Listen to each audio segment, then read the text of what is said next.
Well, hello, everyone. Thank you so much for popping in to join us. We have an exciting, this is going to be a great conversation. And for those of you who are joining us live tonight, oh my gosh, you can get sheaves knives. I just saw this gorgeous stainless steel set. So that's coming in a moment. But for those of you who are not joining us live, or I should say, for those of you who are joining us also for the first time, I'm Ashley Koff. I'm a registered dietitian, and I am CEO of the Better Nutrition Program. We create better nutrition assessment tools developed by practitioners for practitioners and their patients to help you know where your current nutrition is, where your nutrition is today, so you can make better choices later. And a big part of doing all of that is we are all busy. We got a lot of stuff going on.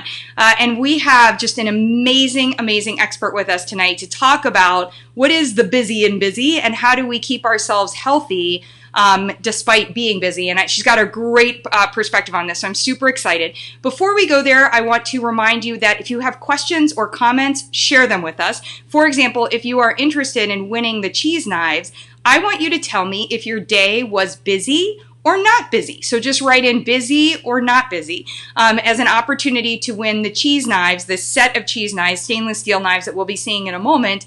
But you have one other thing that you've got to do. You've got to go over to the Facebook page. You don't have to go now. You can go afterwards to Robin's Bite, and it's ROBINSBITE at Robin's Bite, and like that page. And then we're going to check both places, and we'll pick a winner. So super excited about that. So if you have questions, and if you're watching this after the fact, I'm so sorry you don't get cheese knives, but you can get your questions answered. So go ahead and put them in the comment section below.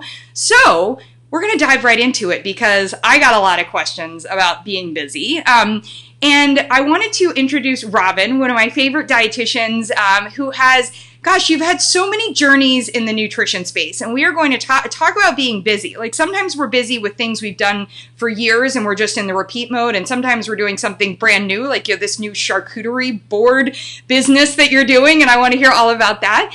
But I think that, there is no question that when you're working for yourself and when you're also working in the home and raising kids and having partner, all of this stuff, life can get pretty busy. And so the fact that we have you here today to talk about what are some of the tips, your go-tos for taking the busy, accepting the busy, which we're going to talk about, and turning it into your better health plan, like how you can actualize that. But before we go all there, I wanted to just have you take a moment to introduce yourself and kind of take us a little bit on your nutrition journey.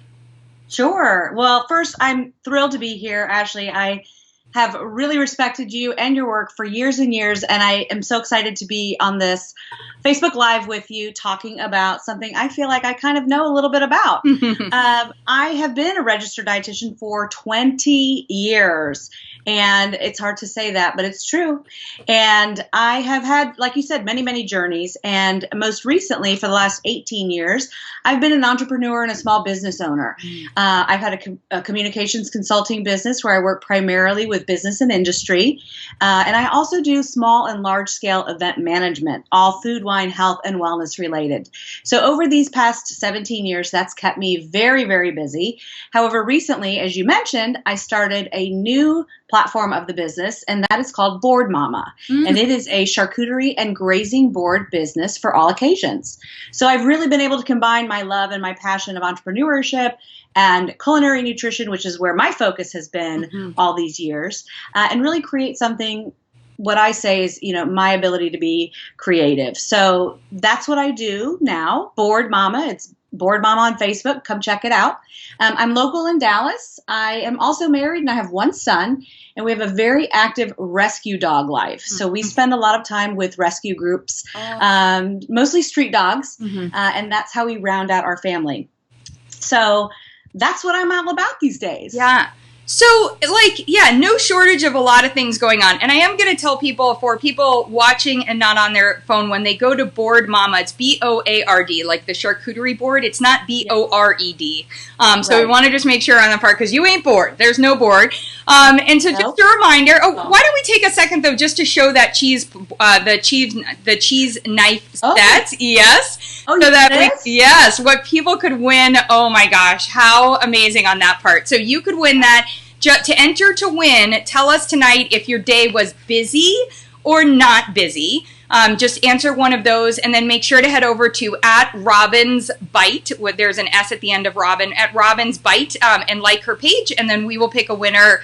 Let's say we'll pick a winner tomorrow morning. That'll be easy on that part. Okay, so Robin, I have this issue with certain words. Like, for example, the word expert is a little challenging these days. So I do these better nutrition expert interviews. And I define expert as somebody who has read the science and understand, been educated and evaluated the science, but also who puts it into practice, right? Because I think too much right now we have people who are just speaking science, or we have people who are just talking about what they themselves have done. And we really need to make sure that the experts that can help us in this path have done both. So you're chosen as the expert here tonight to talk about, as you were just explaining, you've been busy. You currently are busy. You've done the busy, but you also know about that from a culinary nutrition and training as a dietitian. What we need to do to help our bodies run better. And I think one of the other words that has been bothering me is just the word busy. So let's talk for a second. Is busy bad for you? I think busy is part of life these days. And your busy is going to be very different than my busy. And I want to start out with just a story that happened to me today, if you can indulge. I had a day planned. I work from home. I have clients that are out and about in the city. I have phone calls just like everybody else. I'm seeing people doing things. My son woke up with 101 fever. So if you have children, you know that when that happens, your entire day either can circle the drain very quickly and go downhill, or you can pivot and adjust, which is what I was able to do. If you don't pivot and adjust, that busyness doubles, triples, and quadruples until you are done. And that's when things like our food choices go downhill, when our exercise plan goes out the door, our sleep patterns are gone, especially if you're waking up in the middle of the night with this sick child, so on and so forth. So it's a really fast downward spiral. But we are busy. But to answer your question initially, we are busy, and that's just how it is. You can choose your level of busyness. I often will ask people, how much time do you spend wasting time on your phone, scrolling Instagram? And most often they sheepishly look at me, and they easily will say 30 minutes, an hour, maybe 2 hours. Before bed they do it, or whatever. You have to be really realistic with yourself. And I'm a tough love kind of a person. So that busyness really is up to you in terms of where you gauge it and then how you manage it. Yeah, that extra time. I just openly admit that during basketball season, like it's ridiculous. Like the amount of time I will allow, and I need to put better parameters, and I always think I'm going to do better each year. Even this year with no team in this, like no skin in the game with a team, I was up till 1 a.m. 2 nights in a row after not just watching the games, but I wanted to hear what people were saying about it, right? So totally here. But that's my busy, and I can turn around and adjust for it. Like there are things that I can do to make myself healthier for it. So let's go into, I'd love to get some of your tips so first, I think one of them, as you're mentioning, is like this notion of acknowledging the busy. I think that there's something amongst healthcare practitioners that can actually feel judgmental. So I've felt it just with my doctor's office, et cetera. My doctor will say to me repeatedly, like, Ashley, you need to be less busy. Like I never miss an appointment. I've not canceled, I come in, but what can you do to be less busy? And that like starts me off already feeling defensive. So for those of us that are watching that maybe healthcare practitioners or who interact with healthcare practitioners who have had that part, let's talk for a second about how we can have a healthy conversation around the idea of being busy. Right. I think that actually I know that the minute you as a practitioner are able to say to yourself, I'm allowing myself to be busy. I'm going to allow myself to stay up till 1 a.m. the next 2 nights because I really want to watch a football game or a basketball game because that makes me happy and I love it and I look forward to it all year. First, acknowledging that in yourself and then acknowledging that in your patients or your clients or your customer.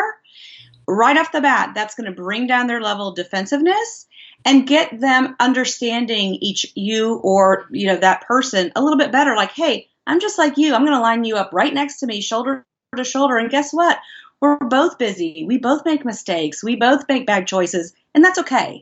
So bringing it down to that level of even playing field, I think, is the first thing we all really need to do. I love that. So let's go the other side. I have people that literally, I mean, you could be sitting at lunch and everybody's out busying each other. Oh my gosh, I had 30 emails. Oh my gosh, I have 500 emails. Oh, I'm so busy. Like literally the other day, I got really annoyed on a client phone call.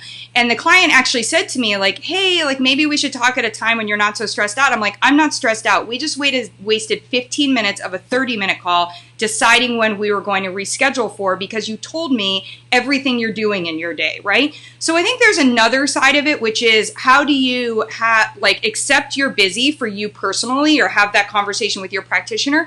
So what are some ways that you can keep your busy from being an excuse for not doing other things? Yeah. Well, I'll tell you, like anything related to our health, you have to be, you have to take ownership. You have to take ownership of your busyness. And if you were to really ask some of those tough questions, like out of those 500 emails, how many of those do you really need to respond to? Because I'll tell you right now, and I'm looking at them, I have about 36 emails that I haven't looked at, but maybe 6 of them need my attention. So we don't need to outdo each other. That's their issue. You have your issue. So, and it's very easy to contaminate, if you will, when you're hearing that person talk about their anxiousness, their ability not to, to poorly plan for something. Your example on the phone call, that makes me crazy. I am very, very aware of people's time and their time constraints. You don't need to have the small talk. Just get to it, get it done. It's not personal. It's professional. And that's what we have to remember, that we're paying for a service. They're paying you for a service, so on and so forth. If there's extra time for chit-chat, great. But let's really be respectful of each other's time in that type of situation. Also, if it can be done on an email and not a phone call or a conference call, be respectful and take advantage of that opportunity to communicate. There's nothing more than people hate than sitting in meetings that aren't necessary, sitting on conference calls that aren't necessary. So really be conscientious and think about what is this truly going to take time-wise, and then act accordingly. Yeah. I think that's one of my favorite leadership things that I've experienced. And I mean this not like as somebody at an executive level, but when they've actually with me said like, hey, let's do this in 15 minutes. We should only take 15 minutes instead of asking for 15 minutes and you just know it's going to, go longer. So I think that part is really key. Okay. So you are a master of tips. So let's dive into these tips around just what are some of the things that you do to manage your busy for better health? So really, it comes along with making it a priority. It makes it, and I am fiercely for it. Am I great at it? No, I'm not. I, for example, had neck surgery in November, and my primary exercise is swimming. I haven't been able to swim since November. I got back in the pool for the first time last week. Wow. So those types of things pop up, and then boom, you're busy because you're going to PT and you're going to doctor's appointments and you have to go to therapy and so on and so forth. And that, again, gets you off track. But you have to find something that you can do in the interim. The tips are, schedule it, the things you've heard before, schedule it in your calendar, have an accountability partner, like you were just saying, those types of things. Where my struggle is personally is finding something I like to do that is not going to affect my neck or my injury. So I've tried body pump, I've tried yoga, I've tried Pilates, I've tried all these different things, and I still haven't found it. And it's a struggle, but I have to continue to look for it. So as long as you're moving toward the goal, you might not be at the goal, but it's the opportunity to move toward the goal, especially when it comes to physical activity.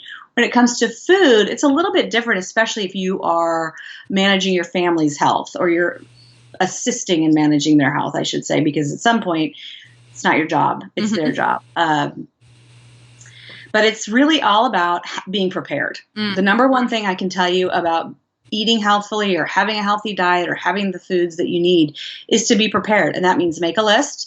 And that means get to the store, or don't use an app or have a delivery service, but make sure that those foods that you want are in the house. That's the number one priority.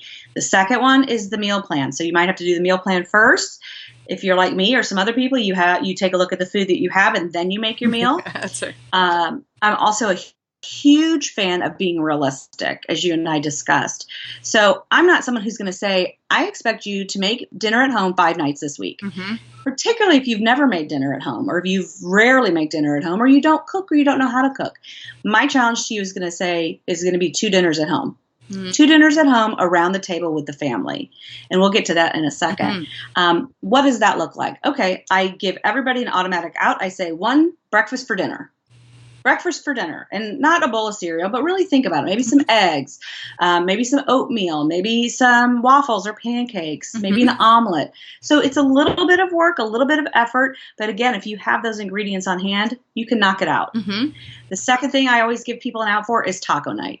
Everyone loves tacos or a version of tacos. You need very few ingredients to pull that off.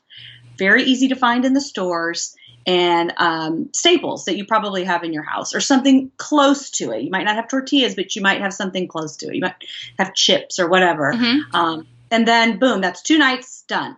So if you do that for a few weeks, you start to build the confidence that you can do it another night, and then another night, and then another night. And suddenly you see your health improving, your mood's improving, your budget is improving. And the best thing, on top of excellent health, is the time you get to spend around the table with your family. So I think that's one of the hardest things. It's crushing, and I get it, with everybody's schedules. I've talked to people where they've said, like, look, we're not even, one of us doesn't work, or both of us aren't working, or we work from home, or that kind of thing. But with kids' schedules these days, it's like one of them's at school till 9, somebody else is doing something else. So this notion of family dinner, and we had actually talked to Liz Weiss about this, and it's like, it can just feel like we all know, like you were saying, these are the things we know, we've been told to do. But how do you make it happen? So how do you make family dinner? You were talking about you've got rescue dogs, how do you make that family dinner happen? You mentioned some types of dinner, but how do you find that hey, we're going to all commit to being home at this, that kind of thing? So we are a hockey family, and hockey, as you might know, takes up a lot of time, and it's kind of expensive. But you are committed to the rink 3 or 4 nights a week, and that has been a huge challenge for us. What I say, or what I have been doing that has helped, even the smallest amount, is crock pot meals. Which there are tons of crock pots available, tons of great recipes available for those with the simplest tastes, the plainest tastes, to the more exotic. So definitely that. But then it's also, waking up before I get ready for work and cutting up lettuce to have it ready for dinner that night, to have a salad ready, or browning off some meat while I'm making breakfast, or, while I'm on a conference call, or what have you. If you work from home, you can certainly do that. It's also really important to engage your children in food prep. They get home from school, in addition to, coming home and before they get on whatever their screen they're going to get on, have them do some meal prep. That might be something as simple as tearing up the lettuce for a salad, like I said, or washing some fruit. Getting them involved in the process is only going to help them as they become adults and become responsible for their own health. So it's finding those little tiny things. It doesn't have to be a homemade dinner. It can be a takeout meal. It can be a prepared meal. It's really about, again, being prepared, having it on hand, and then sitting down and eating it the best you can. Certainly, you're going to keep the dinner warm for your 19-year-old or your 18, whoever's coming home from work or whatever. But it's there. The thought was there. It's not something haphazardly thrown together. That being said, 100% permission to everybody for throwing it all together a couple of nights. It's okay. Give yourself permission to not have a healthy meal, to not do it right, because guess what? Everybody does it, and everyone's okay. It's okay. So take that pressure off yourself and be okay with it. Yeah. And, that's a great point to bring up, because I feel like in the parent, we're talking about busy families, and we are talking with Robin Plotkin, and she is at Robin's Bite, and you could win cheese knives. Oh my gosh, it's this beautiful set of 4 knives. Why not show it? So we just want to make sure that you tell me if your day is busy or not busy. Right. And then also like her page at Robin's Bite, and we will pick a winner tomorrow. So that does mean if you're catching us not live, but you catch us before tomorrow morning, you could be winning this prize. So, one of the things you're talking about is, and that we've been talking about, is families, and this idea of bringing families together and how do we make it work, and we're all so busy today. But one of the concerns that I have is in this effort to do everything to make our kids and help our kids be really healthy, we ain't putting on the oxygen mask, right? So you were just talking about stressing for yourself about that piece. You were just saying personally, like you've just recovered from having surgery. Like when we're out of the game, like we're definitely not going to be able to be as, helpful and focused on their health. So how do you navigate that space of course, it's your job to help them be healthy, but also it can't be at a compromise to your health? That's true. That's very true. And one of the things, and I know a lot of people aren't going to hear this, is to ask for help and take the help when it's offered to you. Surgery obviously is a very, very serious situation where I wasn't able to do anything. And friends, family, so gracious, so generous to offer to help. I took them up on it. Good. And I will tell you that when people offer to help you, there's nothing more that they want to do than to help you. And even better, if you can tell them specifically what to do, it'll get done. So it's like a wedding registry, right? Like don't leave the gift to like somebody's idea of what they think you would like. Yeah. That's exactly right. But really, I can't tell you how many times I've been to the store and I've just called a friend and say, hey, I'm running up to the store. Do you need anything? I can run it by on the way home. That's a huge help. Take the help when somebody's offering that to you. The other thing I would say is to be somebody who is offering it as much as you're accepting it. So, a lot of people will do meal swaps where they'll cook in big batches, and then, three families will take your meal, and then three families will take the next meal, and so on and so forth. But find ways to lighten the load, really to lighten the load. And what you'll find once you start talking about it, or once you start asking about it, is everybody wants to do the same thing. Because guess what? Making dinner every night is a beatdown. Yes. It is a beatdown. I've been doing it now for 10 years, and it is a beating. And every night these guys want to eat. They want to eat like a meal.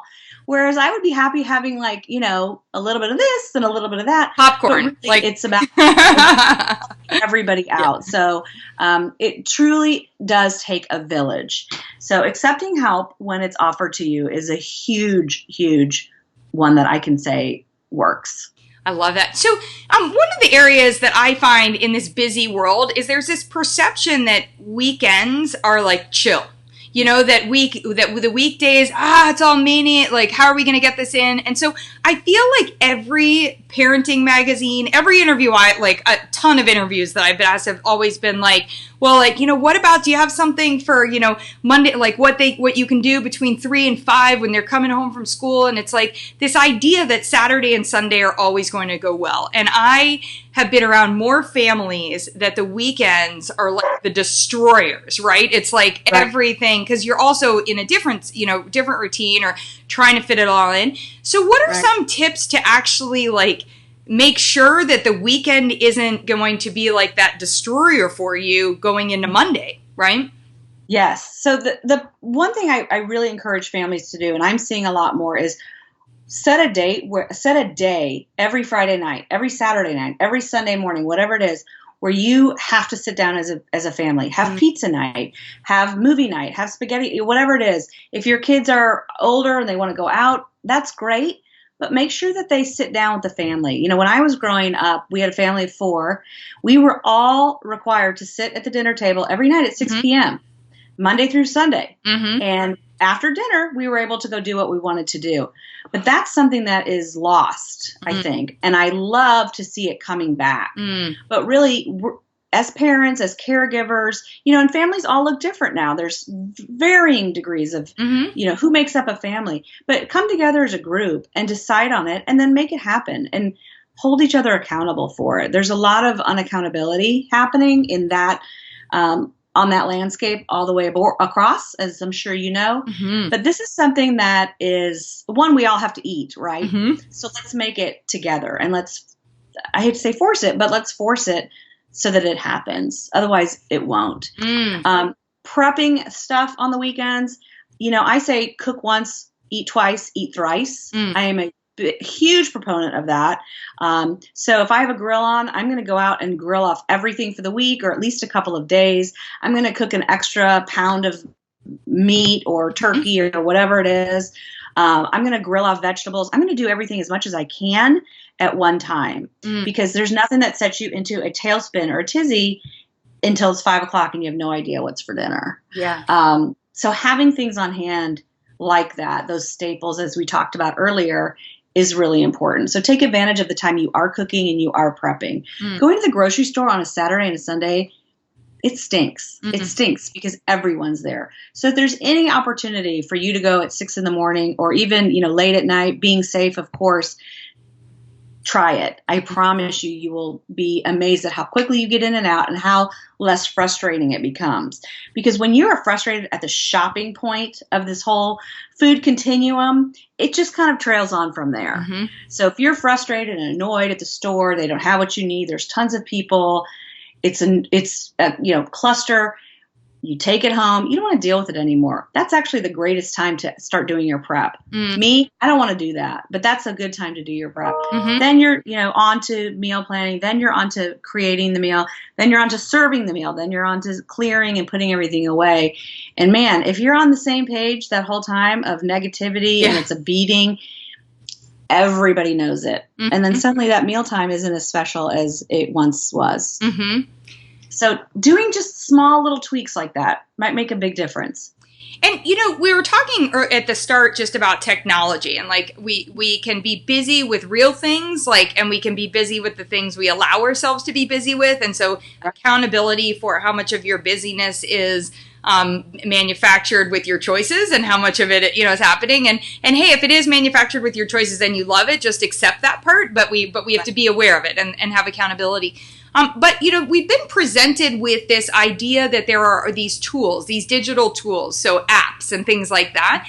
Are there any that you particularly feel like have made a big difference or offer an opportunity with your clients or that you personally have experience with that you feel like have helped you turn busy into healthy or keep you healthy, on the busy front? Honestly, I've tried several different apps and different programs. I've never found one that I love or that has really helped me in the level that they say that will help me. And that could just be me personally. I gotta tell you, I'm a big fan of paper and pencil and making lists. I'm still a list maker. I was gonna look for a list that I had made recently. Here's one. Here's a list. See, I'm a paper person. And I share an Outlook calendar with my spouse. And that's really how we get through our day. And I was actually going to ask you and ask your viewers what they recommend and see how they like it, why they like it, what has it changed for them in terms of their busyness. Because I'd love to just check out some new ones again. But I've always seemed to go back to that paper and pen. I like that feeling of crossing it off. Yes. I'm one of those people. I so resonate with that. And just a reminder, not only do we want to tell Robin what our favorite apps are in terms of that may be helping you deal with one or more aspects of the busy. We'll talk about that in a second. But also a reminder that you want to write in, was your day busy or was your day not busy? And then at Robin's Bite, her page, so that we can go ahead and pick a winner from there tomorrow morning in terms of Facebook and Facebook Live. So, I think in terms of apps, I found some that help me, that may help me on the business front. I think that part is, and a couple of the ones that help me, they help me save time at specific times of the year. So for example, I'm really trying to be better about budgeting. And that wouldn't be very difficult because I was never doing it before. So any effort right now is being better. But on the budget, and I was great about it in my business. It was just when I in my business, it's great, but not. So I think for me, the apps that have been great are the ones that have taken what my spending is and actually give me a snapshot in the moment so that it probably keeps me, it's probably like seeing calories or the ingredients on a label. And I'm like, I can't afford that. So, Right. that's helpful for me on that piece. The ones that have not been helpful for me, I'm like you, I'm a pen and paper person, but everybody, like every single contractor that I've worked with has tried to get me to use a Slack or a Trello or one of these others. And I think maybe if you're in a corporate setting, that might work. Now, that said, one of my clients has a tool. She uses Alexa, and so we were having that conversation in their home, and everyone in the home contributes to the grocery list by talking to Alexa, and then that's harnessed in there. So I think there are things that are coming. I'll be curious, what people will say, in terms of feedback on that part. I think that one of the other things that I wanted to get your thoughts on, and then I want to talk a little bit about charcuterie, because why not? We've got some charcuterie board conversation. But in terms of this notion of busyness, and we were talking about apps and things that are out there to help us. What are some of the things that you hear recommended, or that you see splashed on Instagram, or that comes through from your very up to speed on from a media standpoint, that actually aren't going to be wins for a busy family in the long run? Right. Gosh. Are you talking about technology-wise? Could be technology. It could also just be advice. Like, so if there's advice that, that you hear that you feel like isn't going to be helpful for somebody in the long run, but we're just hearing it consistently, I was just curious on that part. I don't know if you saw recently, but a very well-known food company released a new product that they called frosting, as a way to get kids to eat more vegetables. And in reality, it's ranch dressing in a frosting kind of a pouch. And so Kraft lying to your kids, not acceptable. So I will say it, not Robin, but carry on. It's so upsetting, but yes. It's very upsetting. And that to me was a shock. It was a shock to my system. One, as a dietitian, two, as a parent, and three, just as a consumer, and realizing they've got the data, they've got the analytics that something like that may play out. And what it says to me is we still have a lot of work to do. That we would like to trick our kids into thinking that ranch dressing is frosting, and that's a good way to get them to eat their vegetables. In reality, kids need to eat their vegetables because we are offering them to them. They're, different colors, different shapes, different textures. We are showing them in, multiple times over and over and over. And then really it's their choice whether or not they're going to eat them or not. And unless you've got a physician, a registered dietitian telling you that your child is deficient and really, really needs to be ingesting a lot more vegetables, then let's take a step back and really look at what's happening. That to me is definitely something that will not help in the long run. I'm so glad you brought that one up, and primarily because I love icing, and there's no chance that you're going to put, and I won't tell anyone they can't have their icing, but I don't like ranch dressing, and so I just thought I was like, step away from my icing. Like, this is so confusing. Like, what you're doing is telling me ranch dressing is better than icing or better for you in any capacity. It's like, no, like, eat your vegetables, enjoy your icing on, your cupcake when you want to have it, those kinds of things. Right.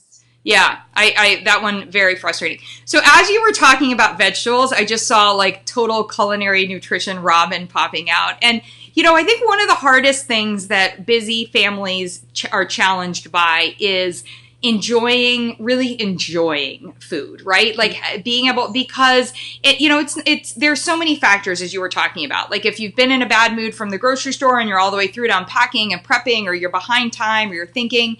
But I want to take a moment and pause and really go through, because you love to celebrate food. You're in this business now. You've got these charcuterie boards, and we've got cheese knives that we're giving away. And so what are some of the things that have worked for you and for your clients to really help families enjoy the food side of the family dinner or the family meal together? Right. It really starts with the parents or the person preparing the food. And that might not be a parent. It could be a grandparent. It could be a caregiver, so on and so forth.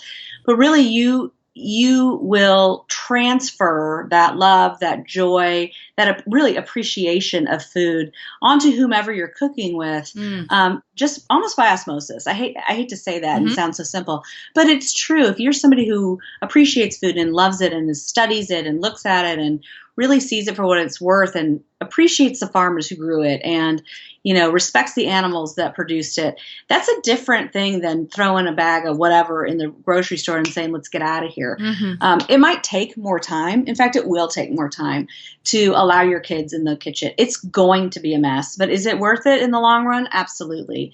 And I'll tell you where this started for me. I started my career in hunger relief. And I worked for the North Texas Food Bank in Dallas. And I saw kids every day who didn't have access to food, who didn't know where their next healthy meal or food at all would come from. And so my passion really comes from a place of heartbreak, to be very honest. And unfortunately, we still have much, much work to do in that arena as well. But really, that's where the respect of the food comes from. And that's what I've been doing my entire career, is really trying to pass along those feelings, those thoughts about food. So what I always say is the nutrition doesn't matter if the food isn't on the table. And luckily, your viewers, hopefully, I hope, have the ability to access healthy food on a regular basis and not take it for granted. So that's somewhere I want us to start in terms of enjoying healthy food and food in general. The charcuterie board is, for those of you who don't know, it's a meat and cheese board. Typically, meats, cheeses, fruits, vegetables, dried fruits, nuts, really whatever you want to put on it, served on a board, a cutting board. It could be a pizza board. It could be on a platter. I mean, I tell people it could be on a paper plate. It's whatever you want to do. But it's really all of the food on one serving piece. And the idea is to put the serving piece in the middle of the table and everyone eat around it. So you're not using dinner plates and you're not necessarily setting place settings for everybody. You might have napkins, you might have small plates. It doesn't matter. But it's the idea of everyone picking and sharing off of the same plate and enjoying the food together. You can use it as an entertaining or just dinner or breakfast or whatever you want. But it's a different way to see food. It's a different way to eat food and enjoy food. And it's a really easy way not to have to do a lot of dishes, which is very appealing to a lot of people out there, including myself. So we've eaten this way for years and years and years. I think my family's actually tired of eating charcuterie boards, but I'm not, and I will never tire of it. So it's always a backup. It could be whatever you want, and that's the beauty of it. Yeah. And I think that's a great point, because I think one of the things that hurts busy families is when we box them in, with them. Notice I'm talking about the them. But when we box people into, hey, dinner has to be such and such. So what you're really focused on there is talking about who's at the dinner table or getting together at the dinner table. I think that's so much. So, actually, since you brought it up, and thank you so much for your work in hunger relief, I think that is, it's really awesome to see some of the work, like organizations like No Kid Hungry, and some of the work that is being done. One of my dear friends, Nancy Roman, in DC at the food bank, Capital Area Food Bank, was one of the first people to just say, no, we're not taking in, just soda or icing, as much to my chagrin, just straight sugar. We want to change the way we look at things and not just measure calories in, and try to improve that quality. But I think that we still have a lot of work to do in that space, because we have a lot of people who are nutrient deficient, and you can be nutrient deficient and overweight and have health issues there, or you can be nutrient deficient from a hunger standpoint. When you think about hunger relief, or just improving the nutritional quality of the intake of individuals across the country, because as I said, it can really span in terms of who has that nutrient deficit. What do you think what are maybe like top one or two things that we could be doing as individuals, whether it's as families or whether it's, literally as an individual, to help the rest of the country be getting that, getting in more nutrition? I would say, my number one thing that I tell people is to volunteer. And that could be at a food bank. It could be at your school. It could be wherever there's people, which is hello everywhere. Yeah. So, jumping onto an initiative that is already happening where you're teaching, it could be about advocating. It could be about donating, and whatever it is that you have to offer as an individual or as a family will benefit, and it will benefit you as well as the person receiving it, often much more. So if you are donating food, the best things you can donate are high protein foods. So that's things like peanut butter and tuna and soups with meat in it and those types of things, because people are always looking for protein-rich foods and food sources. If you're teaching something, or if you're part of a class, attend a class. Gosh, share your knowledge, share your information as an attendee, or actually be a teacher or an instructor. Those are ways, obviously, to get more information out. And then, certainly if you are somebody who does best behind the computer, if you are doing webinars, or if you're doing, blog posts, things like that, always incorporate a nutrition aspect or piece into whatever you're talking about, especially as it relates to food or health overall, because there's always room at the table for that conversation and for a registered dietitian, particularly, or nutritionist who has that experience. Don't ever think that you and your credentials and your goodwill is not needed, because it is, and it will always be. So I really encourage everybody who's on today to do something to help improve the nutrition status of our country, because we need it. Yeah, it's one of the driving factors for me. I was talking to somebody the other day about how, people, practitioners, I think, there's a lot of conversation around, for those of us that are in the nutrition field, or health coaches and fitness professionals. And a lot of people are talking about nutrition, but there is no scarcity of need. So everyone can find a place at the table and can be helping. I think that part is really valuable. So one of the things that I think can often happen as a side effect to busyness is waste. And I wanted to talk a little bit about that with you also, just because I would imagine in your years with Hunger Relief, and now even with rescue dogs, let's talk a little bit on the waste front. So that piece is, how do we avoid having our busyness not be the waste that is part of the problem for other families and those that don't have access? Thank you for bringing that up. Food waste is a tremendous problem in the United States. We have a tendency and high propensity to throw away perfectly good food.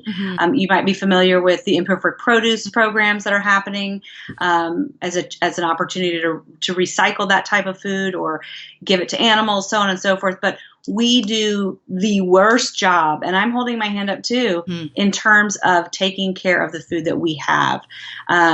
Literally throwing away money down the trash and down the sink. So what I would say is there's a couple of things. One is don't always buy in bulk. Okay. Don't go to Costco. Don't go to Sam's. Don't go to those places where you feel like you can get 16, containers of strawberries for this low price. If you're not going to eat it, you're throwing away money. You're not saving any money. So really be realistic and conscientious with what you're purchasing. One. Two is prepare it and store it properly. If you're not wrapping something tightly enough, it's going to spoil. If you don't have the lid on something correctly, it's going to spoil. If you take a salad dressing bottle and you half screw it, it's not going to be good. You're not going to want to eat it because it's got the crust all over it, and you're like, oh, I'm going to throw it out. Be aware of how you're storing your foods. And then second, the last thing, and I do this all the time, and it makes my husband crazy, scrape every last little bit out of everything. When you think about how much peanut butter you might waste in a jar, I'm the one with the scraper. Get one of the skinny little scrapers. I wish I had it. Right. Get one of those little tiny scrapers and just scrape it out. You've got enough for, for me, at least 3 times of my yogurt, because I always put peanut butter in my yogurt. But it's amazing how much food waste we throw away because we think we're done with the container, the bottle, the whatever it is. So just those 3 things. If you can go home or, get off Facebook Live and go in your kitchen and think about those things, you are far ahead of the game. Because I can bombard you with 150 different things, but if you can do 1 or 2 things, That's all we need. If we could all do just one or two things, we'd be in a much better place. Robin, I mean, from your mouth, I mean, it's so great to hear it, because I think, where we started the conversation, and for those of you who popped in a little bit later, please go back, because we started the conversation talking about, it's like, we are busy. Like, it's kind of like, you go into the doctor and they say, like, you're stressed. Like, yeah, no kidding. Like, and telling me to stress less or be less busy probably isn't going to be A, motivating, or B, that likely. So permission to let yourself be busy was one of the things Robin was sharing with us. And Yep. really thinking about, within the tips that she was sharing, picking one or two of those. I think that's such a great place to think about, how do I move my family forward, especially as we go into the summer, which observationally, from my experience, likewise of 20 years of patience, is a time that just can wreak so much havoc on. I have more parents that literally are just like, oh, I can't wait for school to start again, because I've been so differently busy and challenged busy, over the summer. So I think, picking Right. one or two of these things to work on over the summer will just be fantastic. Okay. Exactly. So thank you so much for joining us. Thank you to everyone. And I feel like I got several of you asked questions, and I feel like I got them in by way of what we were asking Robin. So thank you. And remember, if you have additional questions for Robin, we have several different options for you. You can go to her website, robinplotkin.com. You can connect with her at Robin's Bite, at Board Mama, BOARD Mama, on different social media. She's everywhere these days. And the Board Mama is really around that whole charcuterie world, which I love the idea of. It's basically just allows you to have appetizers. It reminds me of that old that movie with Cher, where she was like different, but she was making all appetizers all the time. I'm like, it's like, you don't have to go out for it. You can do this at home, and it's just, so wonderful. So we love that. And then, of course, if you watch this evening before tomorrow morning, Robin's time, which is Dallas, and you want to let me know if your day was busy or not busy, cheese knives. I keep wanting to say cheese plate, cheese knives. That beautiful set of stainless steel cheese knives. She is giving that away to one lucky person that heads over to at Robin's Bite and likes her page, as well as comments here, busy or not busy. So I love it. Robin, I adore you. Thank you so much for your time. Thank you. We're also just so happy that you're on the mend and that you're going to be back in that pool. Have they given you a time for when you get to swim again? I started last week, so Okay. I'm back. Okay. I'm starting very slow to see how I am, but Good. It feels great to be back in the pool. So thank you. Amazing. Love it. Okay, wonderful. Have a good night, everyone. Thank you. Bye.